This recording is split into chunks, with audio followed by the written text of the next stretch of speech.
రారా. నిన్నేమైనా పేరెంటర్ రమ్మంటా అంబే. నమస్కారం. ఏం చేసాడు?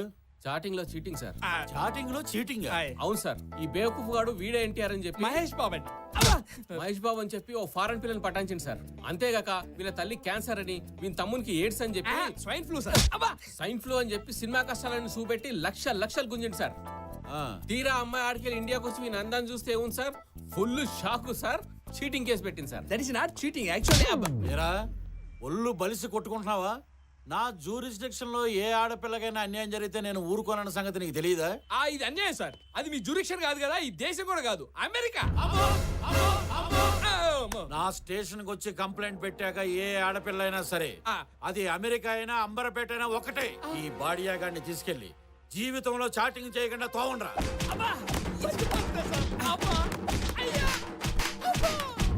పదండ్రా. మరి అమ్మాయికి ఇంకా సరిపోలేదు.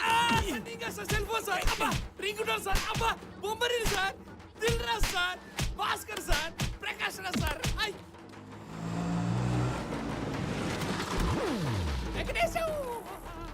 ఇక్కడ ఉన్నా వింటరా?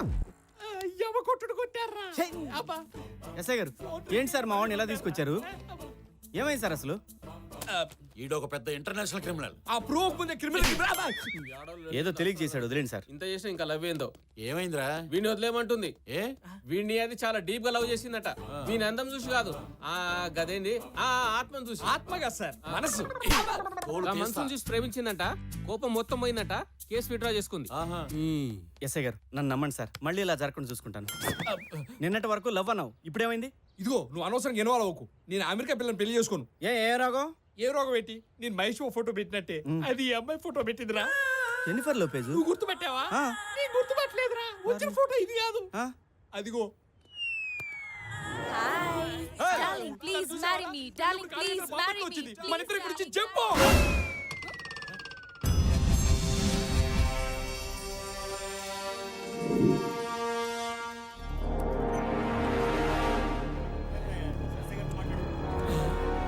ఈ డ్రెస్ ఏంటి, ఈ ప్లేస్ ఏంటి, పోలీసులు ఏంటి, ఏంట్రా ఎందుకు ఇక్కడ తీసుకొచ్చావు? ఏం లేదురా, చిన్న అడ్వెంచర్ చేద్దామని. అడ్వెంచరా? నాకు చిన్నప్పటి నుంచి సాహసాలు చేయడం అంటే భలే ఇష్టం రా. ఈ సుమ గాలిద్దామా, ఆ బైక్ సీట్ చింపేద్దామా, ఏం చేద్దాం చెప్పరా? చెప్పు. అవేం కాదురా, లోపల ఎవిడెన్స్ రూమ్ లో మనకు కావాల్సిన ఫోటోలు నెగిటివ్లు ఉన్నాయి, అవి ఎత్తుకొచ్చేద్దాం అంతే.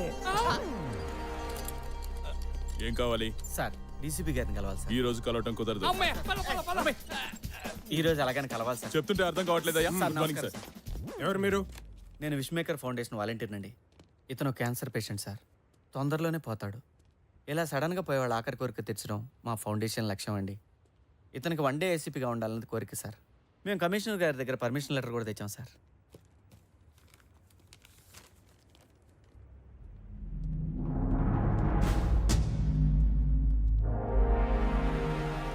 సార్ వీళ్ళిద్దరు ఈ రోజంతా ఇక్కడే ఉంటారు. ఈ రోజుకి ఇతనే నీ కేసీపీ. ఈ ఒక్కరోజు ఏ పోస్ట్ లో ఉంటే ఆ పోస్ట్ లో ఉండడం మంచి ఉందిరా పోయి. నాకు ఇంకా ఛాన్స్ వస్తే హోమ్ మినిస్టర్ అయ్యి నాకు నేనే ప్రమోషన్ ఇచ్చుకొని ఎస్ఐ పెట్టండి. What an idea sir ji. ACP గారి ప్లేస్ అంతా చూస్తారని చూపించమ్మా. ఈ స్ట్రాంగ్ రూమ్. ఓహో బాగుంది. ఆగుర్రి, ఇది రికార్డ్ రూము, ఇది ఎవిడెన్స్ రూము, ఇది మా డీసీపీ గారి రూము. సూపర్ గా. ఇలా వెపన్స్ ఉంటాయి. ఆహా,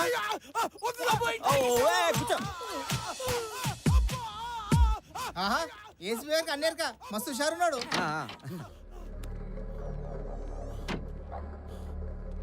పనంతా నేనే చేయాలా? గంట సేపటి నుంచి కొట్టి కొట్టి చేతులు పడిపోతున్నాయి. మళ్ళీ షురూ చేసిర్రు. అంత ముందు గంట సేపు నేను కొట్టాను కదా, ఎవరు చేసే పని వాడు చేయాలి.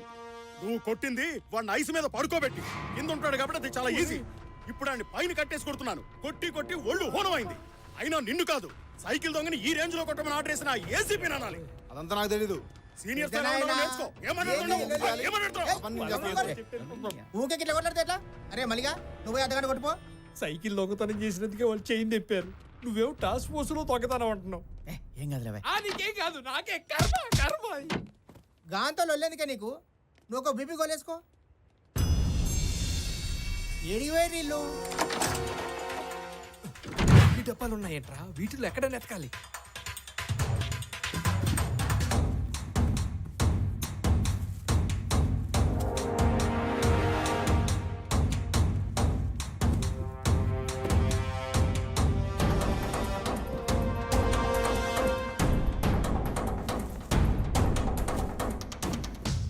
ఒరే సినిమా స్క్రిప్ట్ రా. ఒరే ఇలా అయితే రోజంతా ఎదిగినా కష్టం రా. 2010 2009 లేదురా, వీటిలో ఉండదు.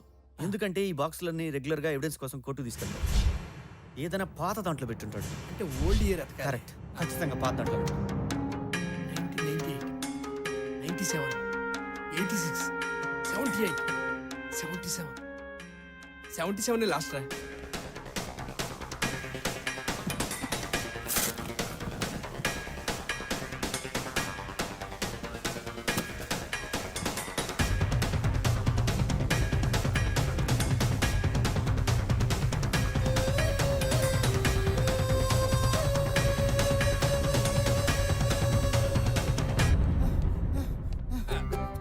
ఏడి వేరా పోయి ఏసీపీ గారు ఈ ఏరియాలోకి బీటుకు వచ్చారు. సరే నడు రే, ఇంకో బ్లాక్ చూపిస్తా. అక్కర్లేదు, మా ఏసీపీ గారు టైర్డ్ అయిపోయారు. ఈ రోజుకి ఇంక చాలు మేలు. Lady constable. పోనీ జాబ్ అప్పుడే బోర్ కొట్టిందా? ఇప్పుడు నేను లాయర్ అవుతా.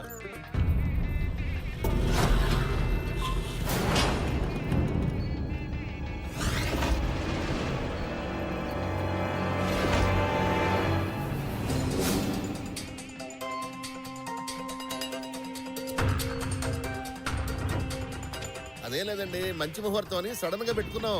మీరు తొందరగా వచ్చేయండి, టైం అవుతుంది.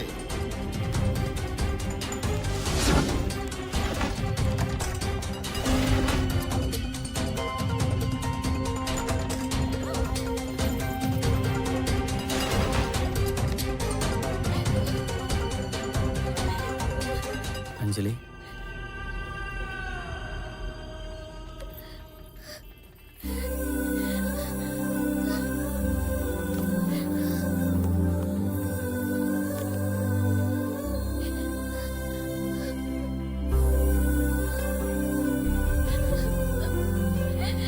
వెంకటేష్, నన్ను ఇక్కడి నుంచి తీసుకెళ్ళిపో ప్లీజ్. నన్ను ఇక్కడి నుంచి తీసుకెళ్ళిపో. ఎక్కడికి? నీ ఇష్టం. ఇక్కడే ఉంటే వాడు ఎవడికో ఇచ్చి పెళ్లి చేసేస్తారు. లేదు, నీ పెళ్లి నాతోనే జరుగుతుంది. అయ్యో, నీకు అర్థం కావడం లేదు. మా నాన్న ఆల్రెడీ డిసైడ్ అయిపోయాడు. తను ఒక్కసారి అనుకుంటే ఎవరు చెప్పినా వినడు. మన పెళ్లి జరగనివ్వడు. ప్లీజ్ వెంకటేష్, నన్ను తీసుకెళ్ళు. అంజలి, నువ్వు ఎక్కడున్నావో నాకు నేను తెలుసుంటే ఖచ్చితంగా లేపుకెళ్ళేవాడిని. కానీ నిన్ను నాకు ఒకడు తగిలేడు. అతను తన కూతురు కోసం పడే తపన, తనకేమవుతుందని పడే బాధ, అవన్నీ చూశాక నేను ఇప్పుడు ఆ పని చేయలేను. బయట మీ నాన్నని చూశాను, ఆయన చాలా సంతోషంగా ఉన్నారు. ఆయన అంతే సంతోషంగా నిన్ను నా చేతుల్లో పెడతారు. నా మాట నమ్ము. అయ్యో, అర్థం చేసుకో. అది జరిగే పని కాదు. లేదు, నేను చెప్తున్నా కదా, నన్ను నమ్ము, జరుగుతుంది.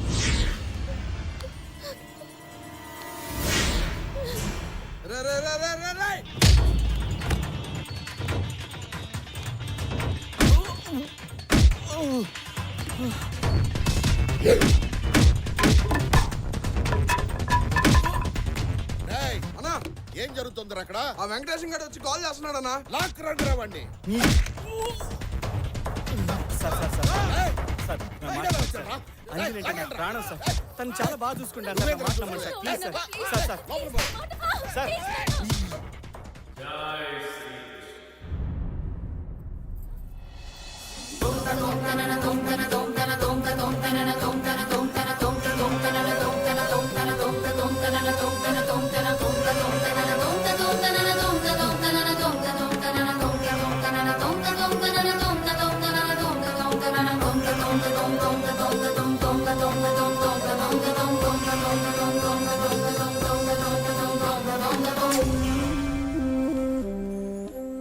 స్వామి, మీరిక్కడ?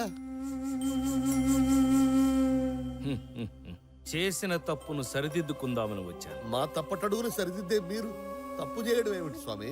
భస్మాసురుణ్ణి కరుణించిన శివయ్య, సతీ సావిత్రికి వరమిచ్చిన యమధర్మరాజు, సీతమ్మనే అనుమానించిన రామయ్య, ఇలా లెక్కలేసుకుంటూ పోతే లెక్కలేనన్ని తప్పులు మా దేవతలే చేశారు. తప్పు చేయడం మానవనైజమే కాదు, మానైజం కూడా. ఆహా, తప్పప్పుల గురించి ఎంత బాగా సెలవిచ్చారు స్వామి. ఇదే విషయాన్ని భాగవతంలో వ్యాసుల వారు. పైగా నేను తప్పు చేసింది కూడా నా ప్రియభక్తుడివైన నీ విషయంలోనే. నా విషయంలోనా? అవును, నీ కూతురు పెళ్లి విషయంలో. ప్రేమస్థానం, నేను చెప్పేది జాగ్రత్తగా విను. లోక కళ్యాణార్థం నా భక్తుల సుఖ సంతోషాల కోసం నేను హిమాలయాల్లో తపస్సు చేస్తున్న సమయంలో ఓం కృష్ణాయ నమః, ఓం కృష్ణాయ నమః.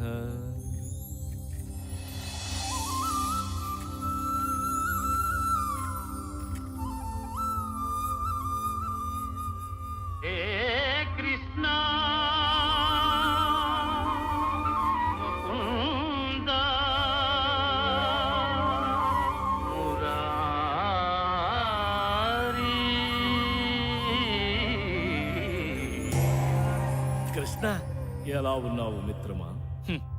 నీకు దూరంగా ఉన్న నేను ఎలా ఉంటాను చెప్పు? ఏదో ఇలా ఉన్నాను. బాధపడక మిత్రమా, ఇకపై నాతోనే ఉందువు గాని. పద, వైకుంఠానికి వెళదాం. ఆ రోజు ఎంత గమ్మత్తు జరిగింది. తిరిగి చూస్తే గొడవ పెట్టిన వసంతుడు లేడు, అన్న బలరాముడు లేడు. నువ్వేమో జారుకున్నావు, నేనొక్కడినే ఇరుక్కున్నా. గుర్తొచ్చింది. ఆ తర్వాత యశోదమ్మకు వచ్చిన పిచ్చి కోపానికి నాకెంత భయమేసింది. ఎంతైనా తల్లి ప్రేమ. ప్రేమంటే గుర్తుకొచ్చింది. శివప్రసాద్ నీకు తెలుసు కదా? శివప్రసాద్ అంటే అదే కృష్ణ, నా ప్రియభక్తుడు. అతని కూతురు ఎవరినో ప్రేమించిందంట. పెళ్లి చేసేయమంటారా అని అడిగాడు. నేను కూడా చేసేయమని అన్నాను. ఆ తర్వాత ఆ అమ్మాయి భవిష్యత్తు కనిపించింది. అసలు ఏమీ బాగోలేదు. అందుకే నేనే వద్దన్నాను. మిత్రమా కృష్ణ, ఎన్నిసార్లు చేసిన తప్పులే చేస్తావు. అప్పట్లో అమర ప్రేమికులమైన రాధకు నాకు పెళ్లి కాకుండా చెడగొట్టింది నువ్వు. అందుకే ద్వాపరయుగం నుంచి నేటి వరకు కొన్ని వేల దేహాలు మార్చావు. బృందావనంలో ఉండవలసిన వాడివి భూలోకంలో ఉన్నావు. ఇప్పుడు మళ్ళీ అదే తప్పు చేశావు. ఇద్దరు ప్రేమికులను విడగొట్టావు. అంటే స్వామి, అంజలి భవిష్యత్తు మొత్తం సర్వ కష్టాలు పడుతుందని. ఏది గతం, ఏది నేడు, ఏది రేపు, భూత వర్తమాన భవిష్యత్తులు సర్వం నేను కాదా? ఆ అమ్మాయి భవిష్యత్తు మొత్తం ఈ క్షణమే మారుస్తుంది. తను ప్రేమించిన వాడిని చేసుకుంటే సకల సంతోషాలతో అష్టైశ్వర్యాలతో తొలతూగుతుంది. కష్టమన్నది తన దరిదాపులకు కూడా రాదు. నాది పూచి. వెళ్ళు, త్వరగా వెళ్ళి తప్పును సరిదిద్దుకో. అప్పటిదాకా నీకు వైకుంఠ ప్రవేశం నిషిద్ధ. కృష్ణ, వెళ్ళు. చూడు శివప్రసాద్, స్వామి, నిన్ను ఏనాడు ఏదీ అడగలేదు. కానీ ఈరోజు నా తరపున, నా ఆత్మబంధువు శ్రీకృష్ణుడి తరపున అడుగుతున్నా. నీ కూతుర్ని తను ప్రేమించిన వెంకటేశానికే ఇచ్చి పెళ్లి చేయి. So okay sir. ఆపరా నీ డ్రామా. నువ్వొక దేవుడివి, నీకు ఆ దేవుడు చెప్పాడు. బావగారు, ఏంటండి మీరు కూడాను? గంటలో పెళ్లి ముహూర్తం పెట్టుకుని పందిట్లో ఇంతమందిని పెట్టుకుని వాడేదో హిమాలయ పర్వతాలు వైకుంఠం అని సొల్లు కబుర్లు చెప్తుంటే. ఏం మాట్లాడుతున్నావు గజపతి? ప్లీజ్ సార్, నేను చెప్పేది వినండి. ప్రూఫ్ లేకుండా నేనేది మాట్లాడను. నా దగ్గర కంప్లీట్ ఎవిడెన్స్ ఉంది. వీడు మిమ్మల్ని, నన్నే కాదు, మనలా చాలా మందిని దేవుడి పేరుతో మోసం చేశాడు. వీడి మీద మాకు చాలా కంప్లైంట్స్ వచ్చాయి. మేము ఎంక్వైరీ మొదలెట్టాం. దాంట్లో తేలింది ఏంటంటే రైల్వే స్టేషన్లో ఆ ముసలాన్ని చంపింది వీడే. ఆ తర్వాత పరకాయ ప్రవేశం అనే డ్రామా మొదలెట్టాడు. దానికి సంబంధించిన ఫొటోస్ ఈ బాక్స్లో ఉన్నాయి. నిజస్వరూపం బయటపడుతుందని తెలిసి అంతర్ధానం తొక్క తోటకూర అని జంప్ అవ్వాలని ట్రై చేశాడు. చివరికి ఏమనుకున్నాడో ఏమిటో ఇలా ఇక్కడ తేలాడు. జై శ్రీకృష్ణ. ఆపు, ఇదే నీ ఆఖరి శ్రీకృష్ణ. ఇదిగో ఎవిడెన్స్.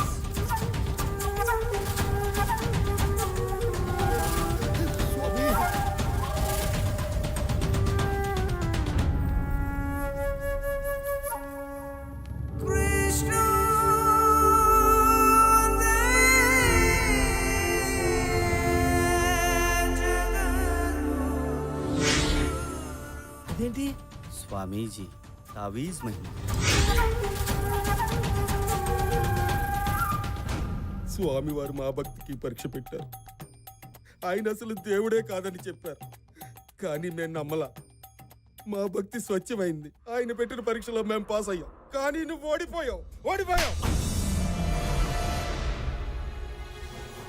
చూసే కళ్ళు నమ్మే మనసును బట్టి ఉంటుందయ్యా. మేమందరం స్వామి వారిని దేవుడని కొలిచాము. నువ్వేమో దయ్యమని ప్రూవ్ చేద్దామనుకున్నావు. చూసావా ఎవరు గెలిచారో? ఇంకా వీడితో మాట్లాడరా, వేసేయండి.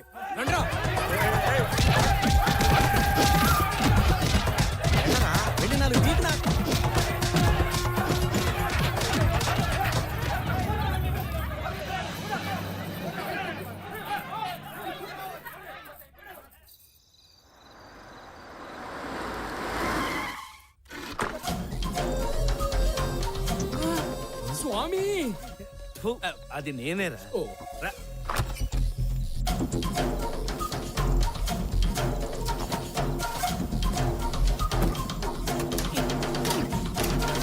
తాళం వాడి దగ్గరే ఉండిపోయింది. ఇది ట్రై చేయండి సార్, ఫోటోలతో పాటు బాక్సులో ఉంది.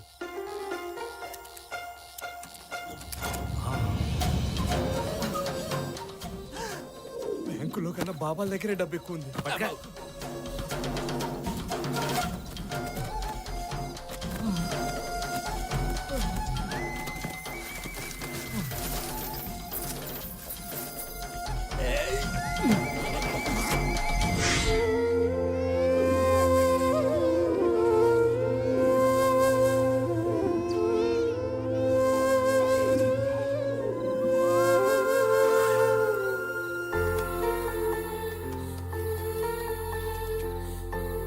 ఈ 10 లక్షలు నేను బ్రతకడానికి, ఈ 10 లక్షలు పాప ఆపరేషన్కి, నాకు ఇవి చాలు. ఈ మిగతా డబ్బు తీసుకెళ్లి వెంకటేశానికి ఇచ్చి చిన్నపిల్లలకి హాస్పిటల్ కట్టించమని చెప్పు. అక్కడ ప్లాస్టర్ దగ్గర నుంచి క్యాన్సర్ మందుల దాకా అన్ని ఫ్రీగా ఇవ్వాలని చెప్పు. ఇంత డబ్బు వెంకటేశంకి? వాడి మీద నాకు ఆ నమ్మకం ఉంది. ఆ రోజు నుంచి ప్రసాద్ అలియా స్వామీజీ ఎవ్వరికీ కనిపించలేదు. ఏమైపోయాడో, ఎక్కడున్నాడో ఎప్పటికీ ఎవరికీ తెలియదేమో.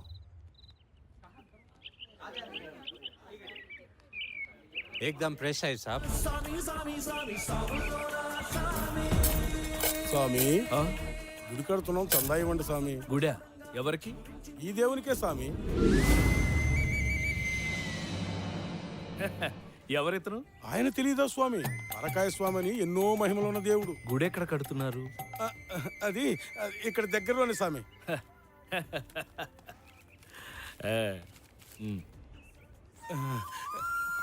స్వామి దామ్. నాన్న, వాళ్ళకి ఎందుకు నాన్న అన్ని డబ్బులు ఇచ్చావు? నీ ఆపరేషన్కి డబ్బులు ఇచ్చింది ఆ దేవుడే నమ్ము.